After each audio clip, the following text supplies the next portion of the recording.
நான் ஒரு புத்தகத்துல படிச்சிருந்தேன். ஒரு தலைமுறை அப்படின்றது ஒரு 5 தலைமுறை வந்து முதல் தலைமுறை வந்து அவங்க வாழ்க்கைய 0லேருந்து ஆரம்பிப்பாங்க. 5வது தலைமுறை போகும் அதாவது நடுவுல வந்து அவங்க 100 டச் பண்ணிட்டாலுமே, மறுபடியும் 5 முடிஞ்சு 6 தொடங்கும்பொழுது 0லேருந்து தான் ஆரம்பிப்பாங்க. பணம்ன்றத தள்ளி இவங்க வாழ்க்கை வந்து ஒரு சர்க்கிள் இப்படிதான் மூவ் ஆகுது அப்படின்னு சொல்றாங்க.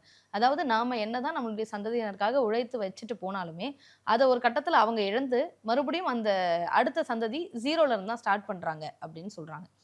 இது உண்மைதானா சார்? ஏன்னா, நான் என் குழந்தைக்காக கஷ்டப்பட்டு சம்பாதிக்கிறேன்னு சம்பாதிச்சு வச்சுடுறேன். அவங்க அத இழந்துட்டு மறுபடியும் 0ல இருந்து தான் ஸ்டார்ட் பண்றாங்கன்னும் பொழுது, நான் ஏன் சார் சம்பாதிக்கணும்? இல்ல சித்தர்கள் வந்து இது ஒரு கருத்து சொல்லுவாங்க.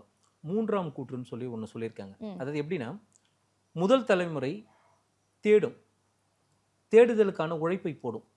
2ஆம் தலைமுறை இந்த தேடுதலுக்கான உழைப்பு இருக்குல்ல, அது ஸ்டெபிலைஸ் பண்ணும். ம். 3ஆம் தலைமுறை இத செலவழிக்கும். இது பணம்ன்ற இடத்துல இல்ல. எல்லா விஷயத்திலயுமே. இப்போ நீங்க சொல்ற மாரி வச்சுக்கங்களேன். இப்போ நீங்க ஒண்ண உருவாக்குறீங்க. உருவாக்குறது எதுக்காக உருவாக்குறீங்க? உங்களுக்காக உருவாக்கல. கண்டிப்பா இல்ல. கண்டிப்பா இல்ல. ஏன்னா, உங்க தேவைகள் ரொம்ப உங்களை நாடி ஒரு தலைமுறை இருக்கு. அந்த தலைமுறைக்காக சேர்க்குறீங்க.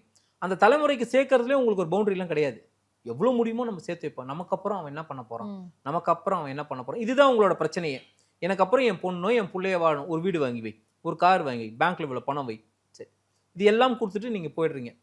அவனுக்கு அத ஹேண்டில் பண்ணக்கூடிய திறமை. நீங்களே 50% அவனுக்கு வேலைய முடிச்சிட்டீங்க.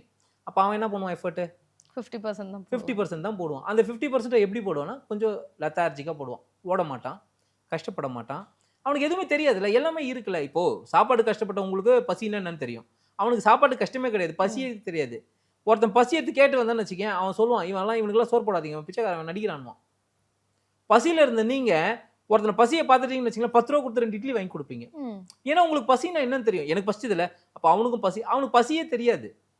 கண்ணீருக்கே அர்த்தம் தெரியாது. நீங்க கண்ணீர் விட்டவன பார்த்தா, கவலைப்படாதடா நல்லது அவன் சொல்லுவான், கண்ணீர் விட்டா சொல்லுவான், இவன் என்கிட்ட ஏமாத்துறான், நடிக்கிறான். அவனுக்கு தெரியாது. இப்போ 2வது தலைமுறை அத பண்ணுது. அந்த 50% அது ஒரு 75% ஆகுது. 3ஆம் தலைமுறை எப்படி இருக்கும்? 25% தான் எஃபோர்ட் போடும். அப்ப அந்த 25%ல மீதி 75% இருக்கிறத செலவு பண்ணும். ம். அப்ப 4ஆம் தலைமுறை தேடுதலுக்குள்ள போகும் திரும்ப. அது திரும்ப ஒரு பிரச்சனைக்குள்ள மாட்டும். ஏன்னா இவன் எல்லாமே இது பண்ணிட்டான். இப்போ 4ஆம் தலைமுறையும் சேர்த்து வச்சிருக்காங்கன்னு வச்சுங்களேன், அது 100% எஃபர்ட்டே போடாது. ஏன்னா முடிஞ்சு போச்சு அங்கேயே. அப்ப 5ஆம் தலைமுறை 0ல இருந்து ஆரம்பிக்கும்.